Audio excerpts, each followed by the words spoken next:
unimaginable lurks in the hearts of men. The shadow knows.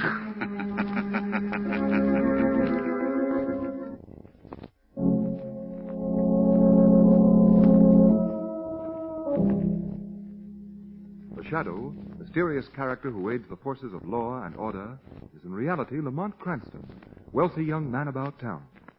The Shadow uses his hypnotic power to cloud men's minds so that they cannot see him. Cranston's friend and companion, the lovely Margo Lane, is the only person who knows to whom the unseen voice of the Shadow belongs. Today's story, The Precipice Called Death.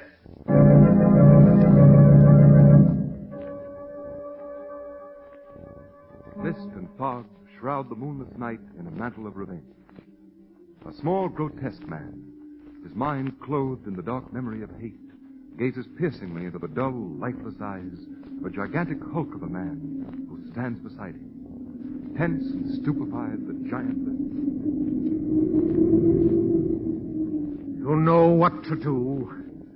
I've trained you well. Your mind is mine to command.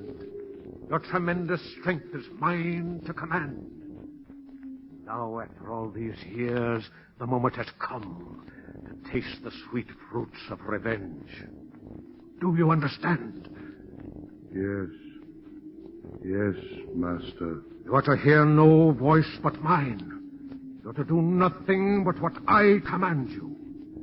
You are to kill those I have named. Kill. Yes, Master. You're ready now. Ready to do my bidding. Good. The precipice called Death waits with yawning jaws to receive the first victim. Let your mind hear these words. Kill. Kill. Kill. Kill. Kill. Kill. Now go. Kill. Kill. Kill. Kill. My revenge begins.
Commissioner Weston, you've got to save me from Margo. What? Commissioner, he promised that he'd eat carrots all this week, and now he's trying to get out of it. Carrots, Miss Lane? Well, is there anything wrong in that, Commissioner? No, I like carrots. Yes, but how would you like to eat them 3 meals a day, 7 days a week, and nothing else?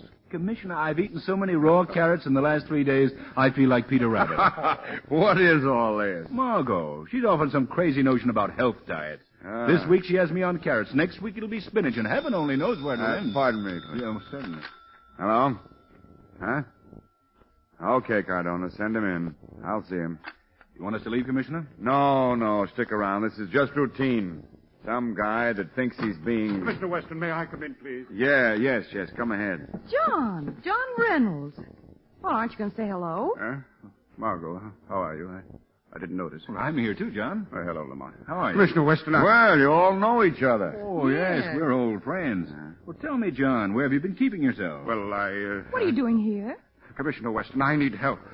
I tried to tell you on the phone. There was an attempted murder at my house last night. Murder? Now, look, Mr. Reynolds. I just got through reading the report on that business at your place last night. The man who entered your home was no more murderer than I am. He wanted to kill my wife. The report says it was the maid who was almost strangled. I know, but that was a mistake. The killer thought... Now, wait a minute. It's an old story to me. Burglar enters house. Someone sees him and yells, and he gets scared. But this man was a giant, a killer. Oh, sure. It's always a giant or a killer or a mob when people are scared. I tell you, I saw the man myself as he escaped. Yeah. A mountain of a man. Just as the maid described him when she regained consciousness. Well, then the maid wasn't killed. No, fortunately, she wasn't. I tell you, it was the burglar. He got scared when the maid saw him and tried to stifle her screams. She thought she was being strangled, that's all. Reynolds, why should anyone want to kill your wife? To get back... Well, no reason I can think of. Maybe I'm just... Lamont, what do you think? I don't know, Reynolds. Now, look, Mr. Reynolds. You go on home and don't worry. Lamont, look. Just a moment, Margo. Reynolds, I'm inclined to think that the commissioner's right. You should go home. No doubt about it. Whoever that prowler was, he's probably so scared he'll never come near your house again. Lamont. Margo, please, will you be quiet? Of course, if he ever does come back... Dear, I want dropped you... my handbag. I'll pick it Here, up. let me I'll help get it you. for you. No, I'm so sorry. Here you are. Yeah. Thank you, Mr. Reynolds. Now, Mr. Reynolds, I guess that's about all I can do for you. Well, sorry I disturbed you, Commissioner, but naturally I... Yeah, don't mention it. That's what we're here for. If the man comes back, why, you call us and we'll send some men over. Yes, of course. Thank you. Nice seeing you again, Lamont. Well, Thank you. I think I'd better be going. Goodbye. Goodbye. Goodbye. Don't worry. Come on, Lamont, we'd better be going, too. It's time for lunch. And I know the sweetest little health restaurant. Yes, I know. Carrots again. So long, Commissioner.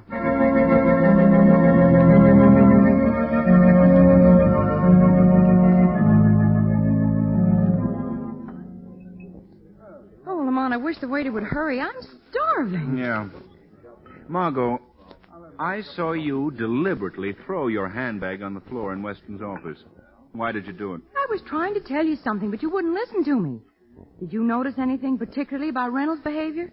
What do you mean? He was twisting and crumpling a piece of paper in his hands. Oh, so what? He was nervous. That's why I threw my handbag on the floor. Because he was nervous? Margo, I don't get it. But I did. What? I had a hunch about that piece of paper, and now I've got it. In the confusion of picking up the contents of my handbag, Margo. Mr. Reynolds didn't notice that I took the note away from him. You mean you took... Honestly, Margo, you do the darndest Well, just see what's written on that piece of paper, Lamont. Huh? Okay. Time is a cliff a mile high. Each step brings you closer to the precipice called death. Oh, say, What does it mean? I don't know. The precipice called death. I can't figure that. Lamont, it's Mr. Shrevey. Huh? Oh, Shrevey, the cab driver. Oh, waiter. It's all right. He's a friend of ours. What? Oh, excuse me, sir. Certainly, I told you they're friends, I told you. Hiya, Mr. Cranston. Hiya, Miss Lane. Well, Hello, Shrevey. How did you know we were here? Well, I seen you get into your car in front of the police station, so I followed you in my cab. I followed you. You was driving like crazy you was driving. Not so loud, Shrevey, not so loud. It was Miss Lane driving, Shrevey. What can we do for you? Mr. Cranston, I got a problem I got. Oh, yes? Now, look, you got culture. So I says to myself, if you was Mr. Cranston, what would he do? I mean, what would I do? Well, what would he do, Shrevey? That's just it. I don't know. I asked myself, but I get no answer, I get. Well, what's bothering you, Shrevey? Well, last week, I'm driving a drunk all the way down to Jacksonville, Florida. Yeah? When I get there, he ain't got the fare he ate. So I up and slugs him. And now it's on my conscience it's on. Shrevey. Well, what do you want me to do, Shrevey? Well, I got qualms, I got. And what I want to know is, did I do right to slug him, did I? I really don't know, Shrevey. How do you like that? He don't know and he got culture. Is that what a gent would do, Miss Lane? Shrevey, a gentleman is one who does not unnecessarily hurt another. And if you think what you did was necessary... That's it was necessary. You know, Miss Lane, that eases my qualms. Shrevey, how would you like a chance to make up that fare you didn't get? There ain't that much money. Be at my apartment tonight with your cab. Where we going with? I'll tell you when you get there. Be there at, let's say 10:30. Okay, I'll be there with bells on, I'll be. I mean with my cab. So long, Miss Lane. So long, Shrevey. So long, Mr. Cranston. I mean, boss. Goodbye, Shrevey. Where are we going tonight? No, Margo. Where am I going? That's what I said. Where are we going? I'm not taking you along, Margo. This warning note to Reynolds has got me thinking. I'd like to find out what is meant by the precipice called death. You think there's something more than what Reynolds has told? Something he's left unsaid? Yes, Margo. And tonight, the Shadow is going to find out exactly what that is.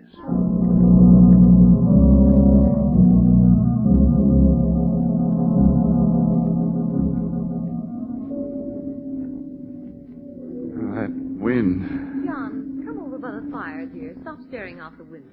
Doesn't the wind ever bother you, Carolyn? Now, darling, don't be so nervous. Remember what Commissioner Weston told you. Yes, I know, but anything would have happened to you or the children. Nothing's going to happen to us.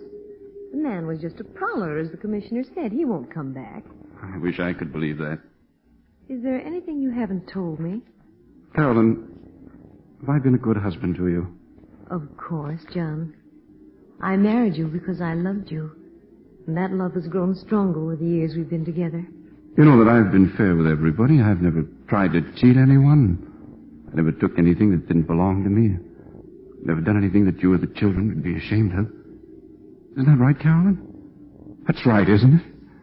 Why, yes, John.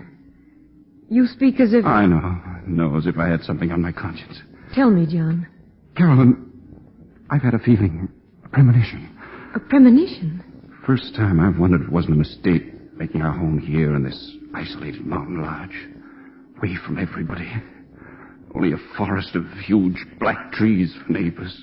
But you always thought it was so beautiful here. Carolyn, we must get away from this place. There's danger here and death. Oh, no, it's only your nerves, darling. That incident last night has upset you. We must get away for your sake and the children's. All right, dear. Anything you say. Now, why don't you go to bed and get some sleep? No, I'll sit here for a while in front of the fire. Well, don't sit up too late. I won't, dear. Good night, dear. Good night. And don't worry. Mr. Reynolds. What? Who is it? I can't see anyone. That voice. It's the Shadow, Mr. Reynolds. You can't see me because I've cast a mist over your mind. What do you want of me, Shadow? What is the meaning of this threatening note? Note? What is the precipice called death? Please, don't ask me. You must tell me. If you're innocent, Mr. Reynolds, I'll try to help you. If you only could. There's so little time. What is it? Yes, it's driving me mad. I've got to tell somebody. Help me before it's too late. 15 years ago, before I married my wife, I had a partner, my chemical laboratory. My wife!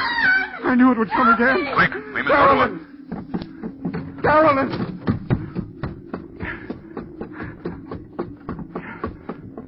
This is her room. Door's locked on the inside. Break it down. Carolyn! Darling, speak to me. Please. Yes. Reynolds, your wife is dead. No, speak to me, darling. Reynolds, the killer left another note. Companions of the doomed are first to go over the precipice called death.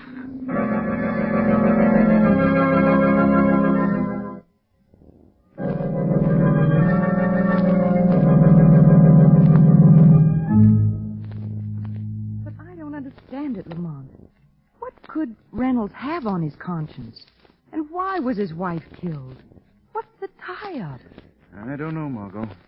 The whole household rushed to Mrs. Reynolds' room, and before I could get Reynolds alone, the police arrived. Then you still don't know what's behind those mysterious notes. No. Now the police have accused Reynolds of his wife's murder. Certainly looks bad for him. Weston, in his own blundering way, is convinced that Reynolds is guilty.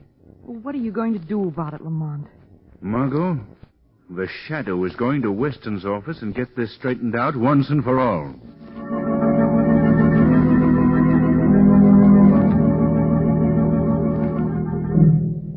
Well, Reynolds, where are these notes you talk about? I told you, Commissioner Weston. The Shadow has them. Still sticking to that story, eh? Why don't you stop this lying, Reynolds? I'm innocent, I tell you. That's the truth. You planned the whole thing very carefully. But not enough to fool me. Well, you've got to believe me. I love my wife. You came to me with a cock and bull story about your maid being strangled by a prowler. That prowler was you. If you'll just listen to me. You cooked up the whole business to establish an alibi for yourself. We've got you dead to rights, and you know it. Oh, you've got to listen to me. Do anything you please to me. Now that Carolyn's dead, I don't care about myself, but you've got to let me protect my children. This thing isn't over yet, and my children are in danger. Reynolds, you're not convincing me at all with that sob stuff about your children. Cardona. Yes, Commissioner Weston. Put Reynolds back in his cell. Right, Chief. You've got to protect my children. The killer will get them, too. Come on. You're making a mistake, Weston. I'm innocent, I tell you. I'm innocent. That's what they all say. That's a horrible business. Yes, Commissioner Weston. And it would be even more horrible if you sent an innocent man to his death. What? Who is it, then? It's the Shadow, Commissioner. Surely you remember me. Oh, the Shadow, yes. What are you doing here? I've come to save you from making a terrible mistake. Reynolds is not the murderer. I was with him at the time his wife was strangled to death. Yeah, he said you were with him, but I didn't believe him. Now, what do you want me to do? Send Reynolds home. We'll bait the trap for the murderer.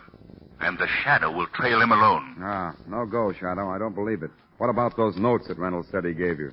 He was telling the truth, Commissioner. Read them for yourself. I put them on your desk. Huh? Oh, yes, here they are. Companions of the Doomed. Precipice called Death. By heaven, Shadow, I'll do it.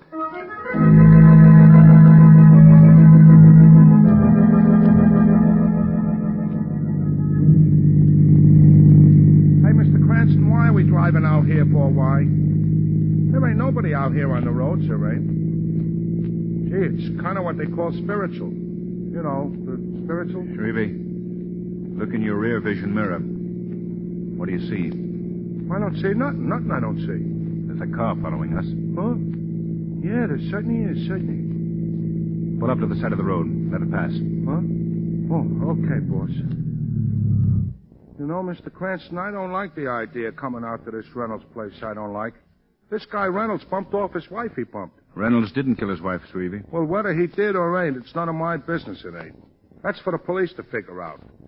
Or for that guy that calls himself the Shadow, he calls himself. Shrevey. Let me... When you took this job, you promised not to ask questions. Yeah, I know, but I just hate to see a gent like you get mixed up with the wrong kind of mugs. I mean, environment. Shrevey. The car's slowing down. We were being followed. Lamont, is that you? Hey, it's Miss Lane. It's Miss Lane, hey. Margo. Why are you following us? Lamont, you're up to something, and you're not going to leave me out of it. Margo, if you aren't... Well, as long as you're here, you may as well come along. Follow us in your car. Let's go, Shrevey. But we're here, boss. The Reynolds joint is right up this private driveway right up. What? Oh, so it is. Then wait for me here, Margo. You too, Shrevey.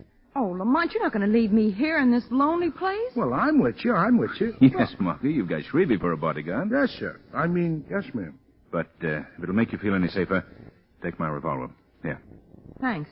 I hope I won't need it. Hey, Mr. Cranston, ain't that a car hidden in them bushes over there? I mean, off the road off. Yes, so it is. Perhaps Reynolds already has the visitor he was expecting. I hope I'm not too late.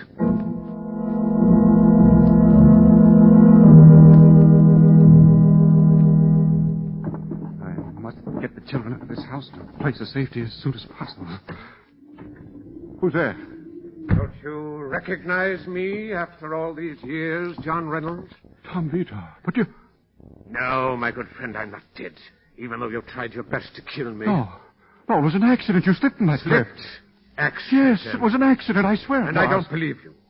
Well, you're going to pay for that. You've already begun to pay. It really was you, Vito. You killed Carolyn. Companions of the Doomed are first to go over the precipice called Death. You murderer! What's wrong with me? My heart. I feel paralyzed. I hardly move. A heart attack. How nice. How convenient. I had intended to kill you immediately, but now you'll be able to see and hear everything that happens. Everything that I planned to make your pain more exquisite, your torture more unendurable, before I kill you. Why'd you murder Carolyn? You loved her once. Because you loved her. She chose you in preference to me, and now she's dead. You're mad, Vito, mad. Yeah, well, perhaps I am. How interesting. To be mad and know it. I've waited a long time for this moment.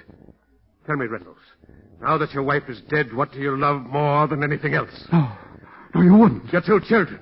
They lie asleep upstairs in the nursery. Please, do whatever you will with me, but don't harm them. What would you give to save them? Everything I possess. Please, Vitor, you Everything you possess, huh? Everything you stole from me? Listen to me, Vitor. When you fell from that cliff... Then you threw me. Please, listen to me. I was your partner. Naturally, I inherited the rights to the formula. My formula. The product of my brain. Oh, yes, you've had everything. Fortune, fame, the woman I loved. Everything that should have belonged to me. How did you achieve all this? Huh? Just by a simple little push. Oh. Well, now I'm going to have my revenge on you by destroying everything you love, and then by destroying you. Vitor. Look into the garden there. Through the French doors. What do you see standing there? The giant. The monster. Yes, the giant whose will I control. 1 minute I'm going to call him in. I'm going to send him up the stairs for your children. And then... And what then, Dr. Vitor? Who spoke? Men call me the Shadow, Dr. Vitor. I fight crime and injustice. Shadow? Oh, thank heaven you've I can't see you. I've cast a hypnotic mist over your mind, Vitor. I've come to stop your evil work. Well, you can't stop me, Giant! Giant, come, your master's in danger. Yes, now we'll see which of us is the stronger. I can't see you, Shadow, but this giant can, because he's already hypnotized by me. He can see you. You're not invisible to him. Stop, Giant. Stop, I say. It's only me, Shadow. Kill the Shadow. Kill. Shadow, stop him, stop him! He's closing in on you, Shadow. He can see you. Soon your career will be ended. Mr. Reynolds! Mr. Reynolds! Hey. Say, isn't anybody home? Who's that? Oh, I beg your pardon. I thought... The giant! Wow! Miss Lane, shoot that gun! I can't. It isn't loaded. Wow, it was loaded. Vitor, shot. Look. The giant stopped. Giant, you're no longer controlled by Vitor. The hypnosis has dropped from you. I hate him. He make me kill. I don't want to kill. I hate him. He make me kill. I kill him. Giant, stop. Too late, Shadow. Vitor's dead.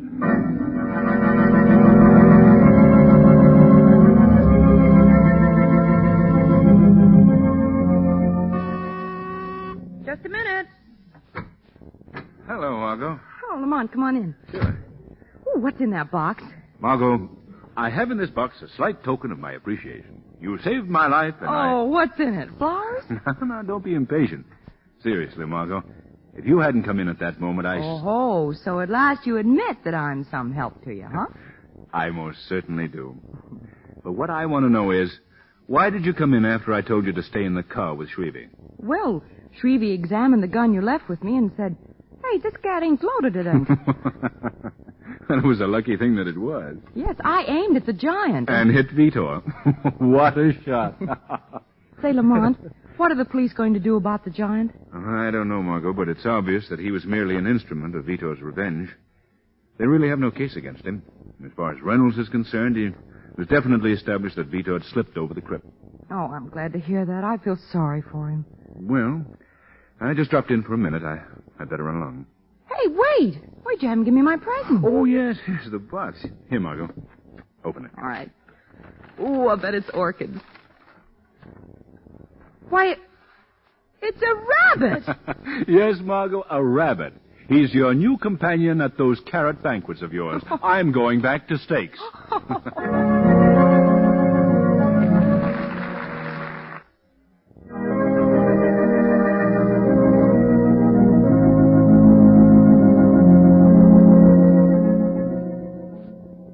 This program is based on a story copyrighted by the Shadow magazine. The characters, names, places, and plot are fictitious. Any similarity to persons living or dead is purely coincidental. The Shadow magazine is on sale at your local newsstand.